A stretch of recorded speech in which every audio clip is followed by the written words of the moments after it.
अस्सलाम वालेकुम।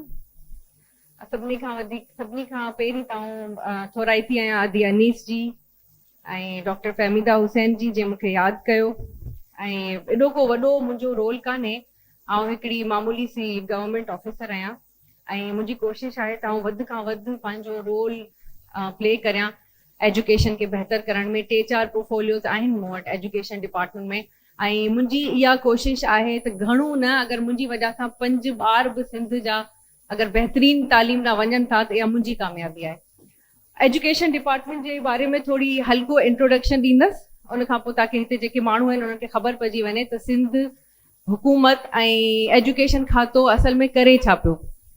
School education ऐं लिटरेसी डिपार्टमेंट असां हिनखे चवंदा आहियूं, जेको सिंध गवर्नमेंट जो तमामु वॾे मां वॾो डिपार्टमेंट आहे। हेल्थ खां पोइ घणे खां घणो वॾो डिपार्टमेंट स्कूल एजुकेशन आहे, जंहिंमें तव्हां ॾिसो असां वटि तक़रीबन 2.25 लख असां वटि जेको आहे एम्प्लॉइज़ आहिनि। एॾो वॾो डिपार्टमेंट आहे। असांजा 14 जेके आहिनि एलाइड इंस्टीट्यूट्स आहिनि। हिकिड़ी स्लाइड अॻियां कजो। हीअ असांजा 14 एलाइड इंस्टीट्यूट्स आहिनि। रिफॉर्म सपोर्ट यूनिट आहे जेको प्रोजेक्ट्स वग़ैरह ॾिसे थो। डायरेक्टोरेट ऑफ HR ऐं IT ट्रेनिंग, हिन जो तमामु वॾो रोल इहो आहे जो अॻे तव्हां ॿुधंदा हूंदव त उस्ताद गोसड़ू आहिनि, उस्ताद पढ़ाइनि नथा सिंध में। हाणे त को उस्ताद मिस थी ॾेखारे। 3 दफ़ा बिना कंहिं इंफॉर्मेशन जे असांजा माण्हू वेंदा आहिनि स्कूल में वञी बायोमेट्रिक कंदा आहिनि। 3 दफ़ा अगरि को उस्ताद मिसिंग थो अचे त असां हुनजी ID, असां हुनजो पघार बंदि करे छॾींदा आहियूं। हाणे इहो कंफर्म आहे, तव्हां वञी ॻोठनि में वञी स्कूल ॾिसो, तव्हांखे उस्ताद मिलंदो, तव्हांखे कोई स्कूल बंदि न मिलंदो, तव्हांखे उस्ताद मिलंदा स्कूल में। उन खां पोइ असांजो सिंध टेक्स्ट बुक बोर्ड जो जेको असांजो इंस्टीट्यूट आहे, विंग आहे, उन असां हींअर 5 मिलियन ॿारनि खे असां फ्री टेक्स्ट बुक्स असां विरहाया आहिनि। हिन साल 2023 ऐं 2024 जो तव्हांखे आउं सेंसस ॿुधायां थी त असां 5 मिलियन ॿारनि खे फ्री बुक्स असां प्रोवाइड कया आहिनि। उन खां अलावा सिंध एजुकेशन फाउंडेशन अहिड़ो आहे जेको आउं हिते तव्हांखे इनवाइट बि कंदसि, अगरि के अहिड़ा साहिबे हैसियत माण्हू आहिनि जेको स्कूल एडॉप्ट करे सघनि था त असां हिकिड़ो असांजी हिकिड़ी प्रोजेक्ट आहे त 1 मिलियन स्कूल जेके आहिनि, ॿार जेके आहिनि ऑलरेडी सिंध एजुकेशन फाउंडेशन जे तहत पढ़ी रहिया आहिनि। को बि माण्हू, को बि साहिबे हैसियत को बि स्कूल एडॉप्ट करे सघे थो। तव्हां चओ मुंहिंजे पाड़े में ही स्कूल आहे, एडॉप्ट करणु चाहियां थो, तव्हां असां वटि अचो, असां हेल्प कंदासीं, तव्हां एडॉप्ट करियो ऐं उनखे हलाइण, you will be the adopter of the school. उनखे हलाइण, उन में you have to make sure त उते जेको आहे ॿारनि खे एजुकेशन मिले थी, टीचर्स अचनि था। को प्रॉब्लम आहे त तव्हां अची असांखे ॿुधायो। एजुकेशन डिपार्टमेंट में अची असांखे तव्हां कंप्लेन कयो त ही मुंहिंजो स्कूल आहे, मां एडॉप्ट कयो आहे ऐं हिन में टीचर्स नथा अचनि या हिन में ॿारनि जी इनरोलमेंट घटि आहे, असां उते ईंदासीं। उन खां अलावा असांजो करिकुलम विंग आहे ऐं for the first time in history of Pakistan असां हिनखे अपडेट कयो आहे। हिन में असां AI जा कोर्स बि असां हिन में ऐड कया आहिनि। इहो बि हाणे 2023 ऐं 24 में असां नओं स्टेप कयो आहे। उन खां पोइ फर्स्ट टाइम असां टीचर्स लाइसेंस ॾियूं पिया। Sindh is the first province in all of Pakistan जेको टीचिंग लाइसेंस ते कमु करे रहियो आहे। इन खां अलावा मुख़्तलिफ़ असांजा ही ॿिया बि प्लानिंग ऐं डेवलपमेंट रिसर्च जो डिपार्टमेंट आहे।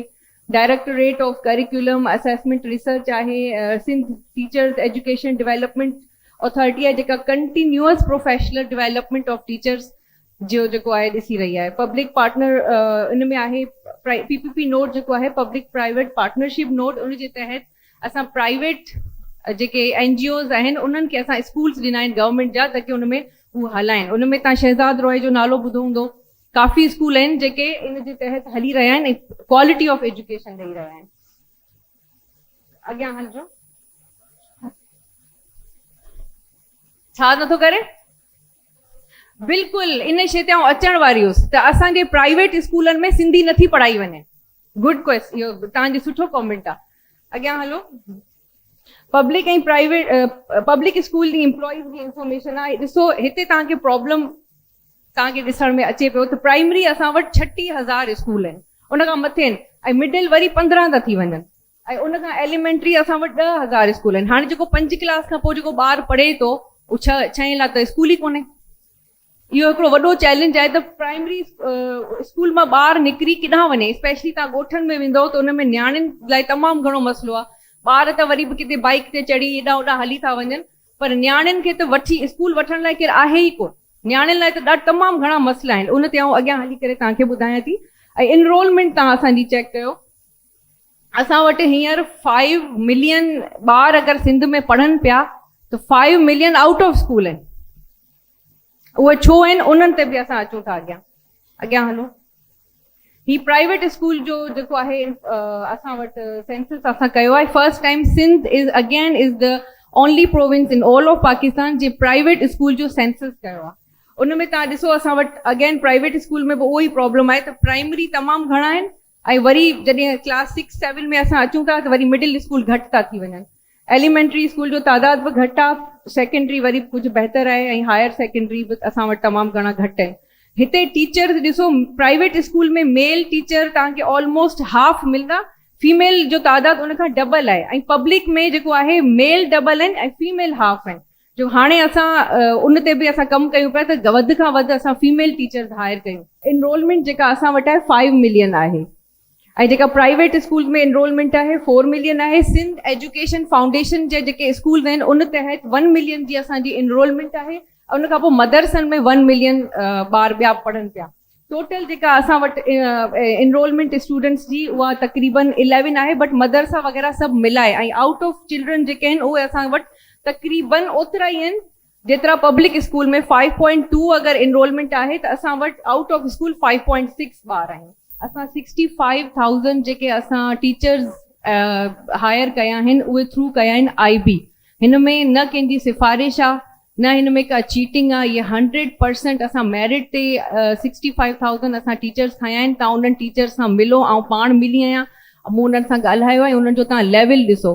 हाणे इहे 65 जेके असां हाणे 1000 कया आहिनि, इन तव्हांखे 2-3 सालनि में वञी अॻियां इन्हनि जो ख़बर पवंदो त केतिरो फ़ाइदो थियो आहे असांखे। माना जॾहिं असां मेरिट ते असां टीचर्स खणूं था, मेरिट ते असां ऑफिसर्स खणूं था, त उनजो केॾो फ़ाइदो अॻियां हली असांखे थिए थो। इन खां अलावा असां वटि 2100 असां स्कूल जेके बंदि पिया, जेके डैमेज हुया, जेके बंदि हुया, उन्हनि खे असां ओपन करायो आहे। 1 साल में असां 2100 स्कूल ओपन कया आहिनि। इन खां अलावा गर्ल्स स्टाइपेंड प्रोग्राम आहे जेको तव्हांखे ॿियनि सूबनि में न मिलंदो, पर सिंध में गर्ल्स स्टाइपेंड जे तहत असां क्लास 6 खे, क्लास 9 खे ऐं क्लास 10 में जेके छोकिरियूं अचनि थियूं उनखे असां 60% उन्हनि जी अटेंडेंस चेक करे असां उनखे 3500 ॾींदा आहियूं सालाना। एतिरा घणा पैसा कोन आहिनि, पर वरी बि हिकिड़े ग़रीब ॿार खे जॾहिं इहे 3500 बि मिलनि था त उनजो दिलि चवे थो त हू स्कूल अचे। बाय द एंड उनखे इहा इन शइ जी हिकिड़ी वॾी उमेदु हूंदी आहे त मूंखे एतिरा पैसा बि, जंहिं नंढड़ी ॿार खे हिकिड़े 100 रुपए जी ख़र्ची, 200 जी ख़र्ची नथी मिले, उनखे जॾहिं हुकूमत जी तरफ़ां 3500 जो वज़ीफ़ो मिले थो त हू ॾाढो ख़ुशी सां ॿार अचनि था।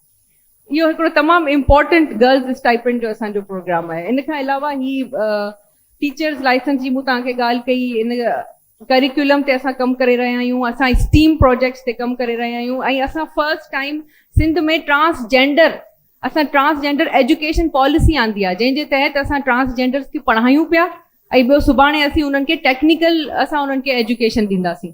इन खां अलावा हाणे असां अचूं था, ही त असांजो कुझु अचीवमेंट्स आहिनि। हाणे आउं मुख़्तलिफ़ ॻाल्हि कंदी अचां पई त छा असांखे चैलेंजिस आहिनि, छो असां एतिरो कुझु चवण जे बावजूदि एॾो असांजा टारगेट अचीव छो न थिया आहिनि। सिंध में लिटरेसी रेट जेको हींअर हले पियो उहो हले पियो 64%। पंजाब जो जेको लिटरेसी रेट आहे उहो आहे 72%। एतिरो फ़र्क़ु कोन्हे, पर तव्हां ॾिसो बजट में ज़मीन आसमान जो फ़र्क़ु आहे। जेको असांखे बजट मिले थो, जेको सिंध खे बजट मिले थो 92% सैलरी में वञे थो, GP फंड में वञे थो, लीव इनकैशमेंट में वञे थो। जॾहिं 92% असांजो बजट इन्हनि शयुनि में वञे थो त पोइ असां कीअं उनखे असां ॿियनि शयुनि में डेवलपमेंट में ॿियनि शयुनि में कीअं आणींदासीं। हिकिड़ो ॿियो बि इन ई वजह सां हिकिड़ो ॿियो असां इनिशिएटिव शुरू कयो आहे सिंध एजुकेशन खे इम्प्रूव करण लाइ। उहो आहे जेके बि सिंध असेंबली जा मेंबर्स आहिनि, जेके MP आहिनि, उहे सभु पंहिंजी कॉन्स्टिट्यूंसी में हिकिड़ो स्कूल या ॿ जेतिरो बि करे सघनि उहे एडॉप्ट कंदा। तव्हां सभु हिते वेठा आहियो, तव्हां सभु बि पंहिंजे जेके तव्हांजा वास्ते वारा MPs आहिनि पंहिंजी कॉन्स्टिट्यूंसी में, पंहिंजे ॻोठ में, उन्हनि खे चओ त उहे एडॉप्ट कनि ऐं एजुकेशन ते कमु कनि। हीअ सभु असांजी ज़िम्मेदारी आहे। ॿी सभिनी खां वॾी जेको प्रॉब्लम रिसोर्सिस जी कमी में आहे उहो पॉपुलेशन आहे।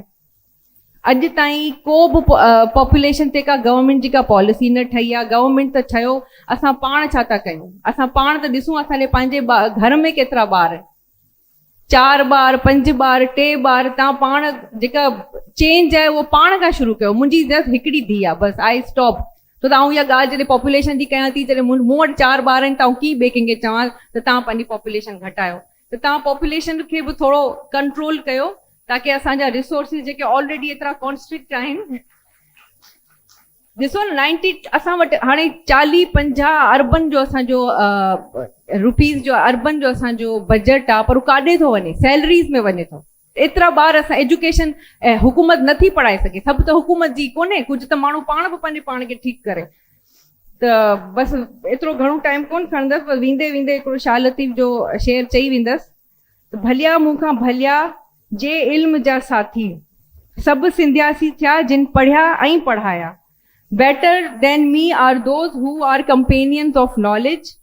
All are blessed in Sindh who teach and learn. तव्हां पंहिंजे हिसे जो नंढो सो कमु कयो ऐं तव्हां ॿियनि खे न ॾिसो त हीअ हुकूमत छा थी करे, हीअ MP छा थो करे, हू टीचर छा थो करे, हू गोसड़ू उस्ताद, ॿार नथो पढ़े। तव्हांजो जेको कमु आहे तव्हां कयो। मां डिप्टी सेक्रेटरी आहियां एजुकेशन डिपार्टमेंट में, ऐं पंहिंजो कमु पूरो कयां थी।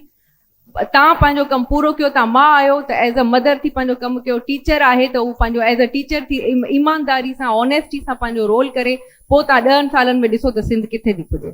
Thank U.